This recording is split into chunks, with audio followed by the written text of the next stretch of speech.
Brace Jesus. தேவனுடைய ராஜ்யத்தை பற்றி இன்றைக்கி பார்க்க போகிறோம். இப்போ ஃபஸ்ட்டு லூக்கா 17ஆம் அதிகாரம். லூக்கா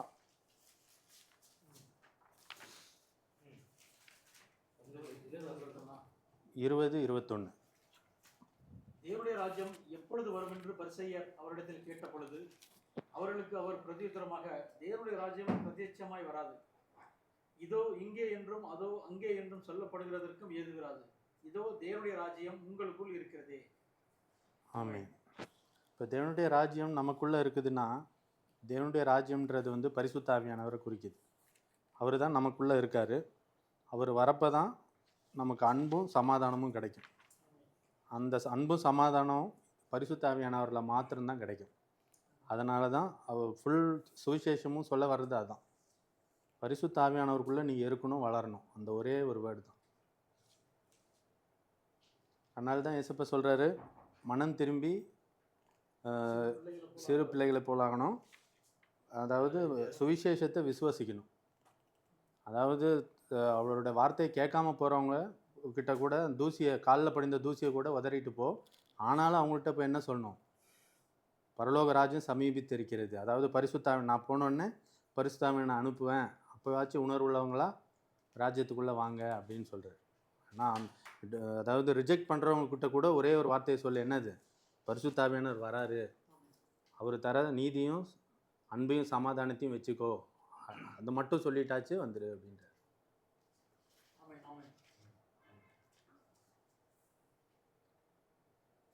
யோவான் 3:3. ஆமென். ஒருவன் மறுபடியும் பிறவாவிட்டால் தேவனுடைய ராஜ்யத்தை காண மாட்டான் என்று மெய்யாகவே மெய்யாகவே உனக்கு சொல்கிறேன் என்றார். ஆமென். ஆனால் ஏசப்பா மெய்யாகவே மெய்யாகவேன்றது சில இடத்துல தான் சொல்லியிருப்பார், அவ்வளோ ஆணித்தரமாக. ஏன்னா பரிசுத்த ஆவியினால் ஒருத்தன் பிறவாவிட்டால், அதாவது திரும்ப நம்ம மனம் மாற்றம் பெற்று வராட்டி பரிசுத்த ஆவியானவரை காணவே மாட்டோம், உணரவே மாட்டோம். அதாவது உண்மையான மனமாற்றம் இருந்தால் தான் பரிசுத்த ஆவியானவர் வருவார். ஆமீன். அதனால் மறுபடியும் பிறக்கணும்னா, பிறக்காமல் பரிசுத்த ஆவியானவரை நம்ம ருசிக்கவோ அனுபவிக்கவோ முடியாது. முழு மாற்றம் நமக்குள்ளே வரணும். அப்புறம்தான் பரிசுத்த ஆவியானவர் வருவார், அப்புறம்தான் பயன்படுத்த ஆரம்பிப்பார். ஆமீன். அடுத்த வசனத்திலேயே போடுறோம், 3:5 போடுறோம். ஒரு ஜலத்தினாலும் ஆவியினாலும் பிறவாவிட்டால் தேவனுடைய ராஜ்யத்தில் பிரவேசிக்க மாட்டான் என்று மெய்யாகவே மெய்யாகவே. ஆமென். யோவான் 16:13.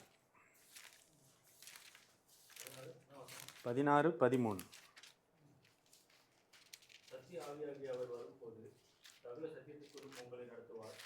அவர் தம்முடைய சுயமாய் பேசாமல் தாம் கேள்விப்பட்டவைகள் யாவையும் சொல்லி வரப்போகிற காரியங்களை உங்களுக்கு அறிவிப்பார். அதனால்மா இல்லை. அப்போது ஏசப்பா தெளிவாக சொல்லியிருக்காரு. யோவான் 1:17, கிருபையும் சத்தியமும் இயேசு கிறிஸ்துவின் மூலமாக தான் உண்டாயிற்று. அப்போ அந்த சத்தியன்றது இயேசு தான். அப்போது அவர் வரும்போது தான் சகல சத்தியத்துக்குள்ளே நம்மளை நடத்த முடியும். அப்போ தான் நம்ம அந்த சத்தியத்து வழியாக நடக்க முடியும். அப்போது அதாவது சத்திய ஆவியாகி அவர் வரும்போது சகல சத்தியத்துக்குள்ளும் நம்மளை நடத்துவார். உங்களுக்கு போதகர் இதெல்லாம் தேவையில்லை, நான் உள்ளே வந்துட்டேன்னா நீ என்னை வர வச்சுக்கோ, வந்துட்டா நான் உன்னை நடத்துகிறேன்றார். அதுக்கு நம்ம விட்டு கொடுக்கணும், அவ்வளோதான். அந்த விதப்பேர் ஓய்மை முன்னாடி பார்த்தோம். உலக கவலை எல்லாருக்கும் அது இருக்குது. அந்த பிரச்சனை இந்த பிரச்சனை அதையெல்லாம் விட்டு இயேசுவை நோக்கி பார்க்கணும். அப்போது பரிசுத்த ஆவியானவர் நடத்துவார். அப்போ தான் சகல சத்தியத்துக்குள்ளே நம்ம நடத்தப்பட முடியும்.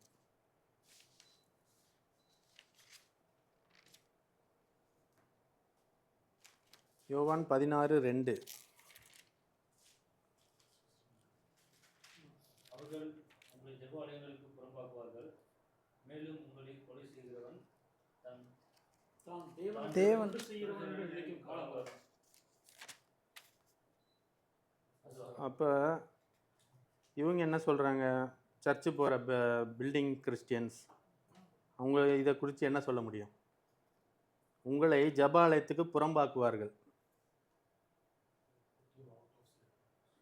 சர்ச்சுக்குள்ளே இயேசு இருக்காருன்னு சொல்கிறாங்கன்னா, அப்போ யாரை புறம்பாக்குறாங்க? எதுக்கு புறம்பாக்குறாங்க? அதை யோசிக்க சொன்னாலே அவங்க மாட்டிக்குவாங்க. அவ்வளோதான். அப்போது சர்ச்சுக்குள்ளே இயேசு இல்லைன்னு அப்போவே ப்ரூவ் ஆயிருக்கு. ஏன்னா அந்த பாரம்பரியத்தை கட்டிகிட்டு இருக்கவங்க உங்களை உள்ளே வச்சிருக்க மாட்டாங்க. நீங்கள் உண்மையான சத்தியத்துக்குள்ளே நடத்தப்படுறப்ப அங்கே இருக்க முடியாது, உங்களை துரத்தி விட்ருவாங்கன்ற. அவ்வளோ. ஆமாம், தெளிவாக இருக்குது. ஆமாம், ஃபேன் போட்டால் சவுண்டு வரும். ஃபேன் போட்டால் சவுண்டு வரும். ஏசி மட்டும் போடுங்க.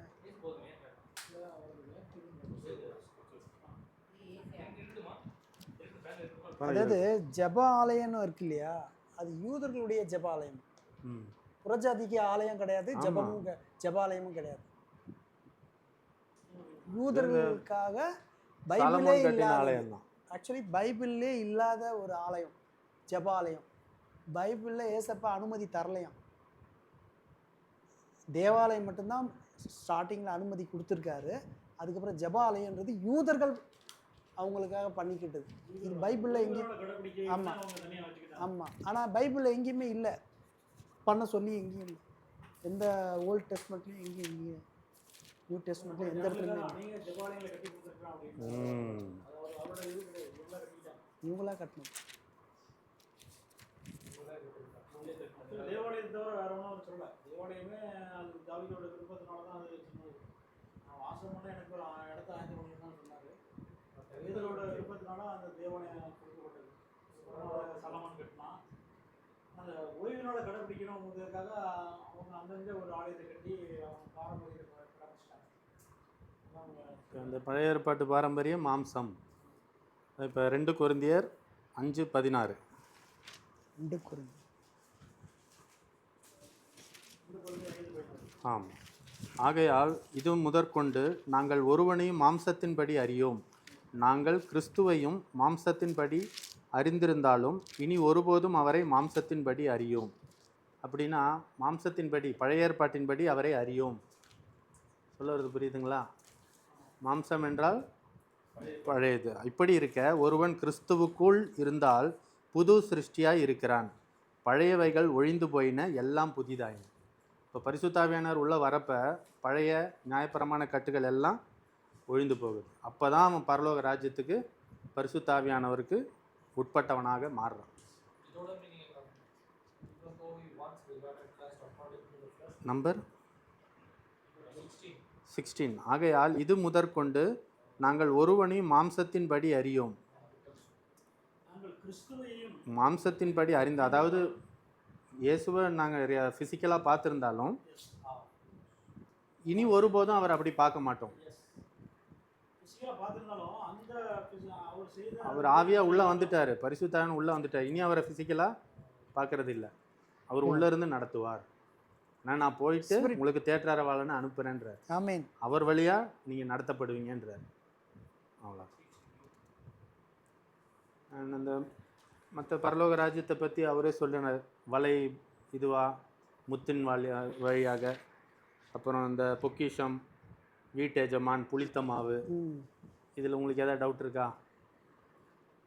புளித்த மாவுன்னு ஏசப்பா வந்து பரிசேயருடைய இந்த கெட்ட ட்ரெடிஷன், நியாயப்பிரமாண கட்டுகளை பற்றி சொல்லியிருப்பார். அந்த புளிப்பு மாவு கொடுத்து எச்சரிக்கையாக இருங்க.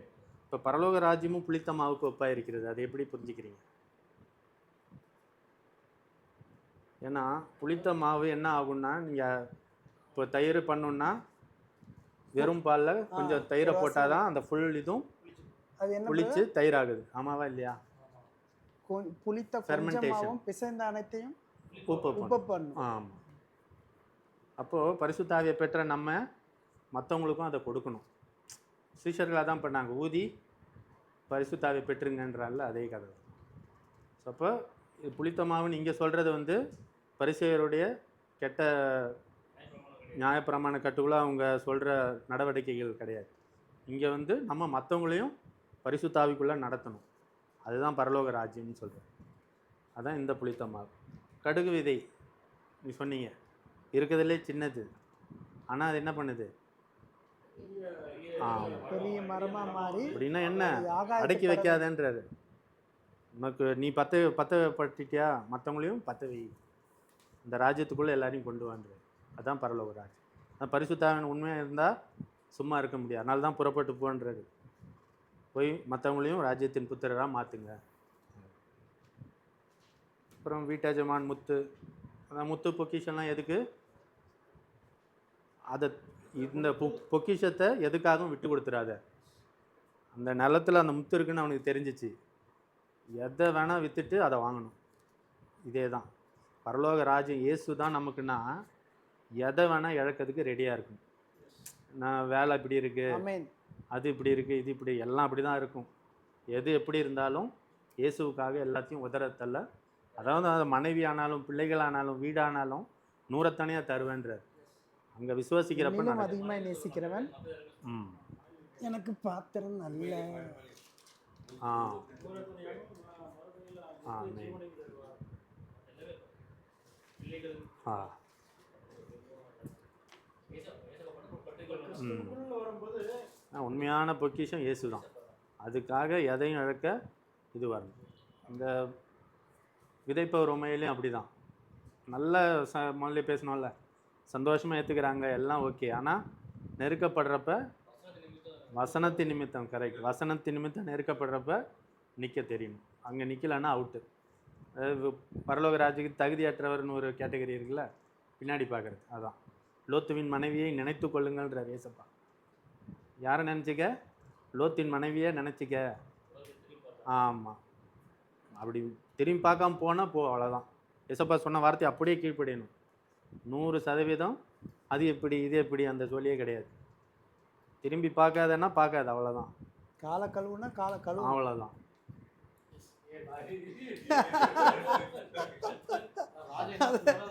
ஆமா, ராஜா ராஜா என்ன சொல்றாரோ அப்படியே கேட்கணும். அது ஆவி மாமிசம்னு பிரியக்கூடாது. சிறு பிள்ளையை போல, சிறு கரெக்ட். பிள்ளை போல. ஏன் பண்ணுறோம்? சொன்னாரா செய், அவ்வளோதான். இவன் இவ்வளோ துரோகம் பண்ணியிருக்கானே, இவன் எப்படி நான் மன்னிக்கிறது? இந்த தாட்டுக்கே போகக்கூடாது. மன்னியா மன்னி, அவ்வளோதான். எதிரிகளை ஸ்நேகி, ஆசீர்வதி, மன்னினா மன்னிக்கணும். அவங்களுக்கு நன்மை செய்யணும் போட்டிருக்கு, நன்மை செய்யணும், அவ்வளோதான். அது எப்படி இது எப்படி மனசு வரமாட்டேங்குது, அதெல்லாம் அசுத்தாது. ஆமாம், அந்த பொக்கிஷம்தான் எனக்குன்னா இதெல்லாம் பெரிய விஷயமா தெரியாது. ஆமாம், அங்கே போகிறதுக்கு இயேசுவோட அன்பில் நிலைத்திருக்கிறதுக்கு எனக்கு இதெல்லாம் வேணும் அப்படின்னா சரி. ஆமாம், பிள்ளைகள் போல ராஜா நம்ம பல்லத்தில் சொல்ல முடியுமா? போயிட்டு பேசப்பாங்க, நியாயம் எழுதிப்பாரு அப்படி நம்ம ஒருத்தர் எதிர்த்து பேச முடியுமா? அதான். அங்கே கீழே தானே தெரிஞ்சிடணும். நான் வந்து அங்க ஒரு முன்னாடி நிற்கும் நம்ம இது பேசுறது நியாயம்லாம் தீர்த்தது அதுக்கப்புறம் தான் போய் எல்லாரும் நடக்கிட்டு தான் பேசுவாங்க. இது வந்து எதுவுமே நமக்கு தெரியாது. இங்கே அதே மாதிரி தான் இருக்கும். சொன்னா செஞ்சிடும் பேச. ஓகே, ஸோ இவ்வளோதான். Okay, thank you. Thank you, Jesus. Ah.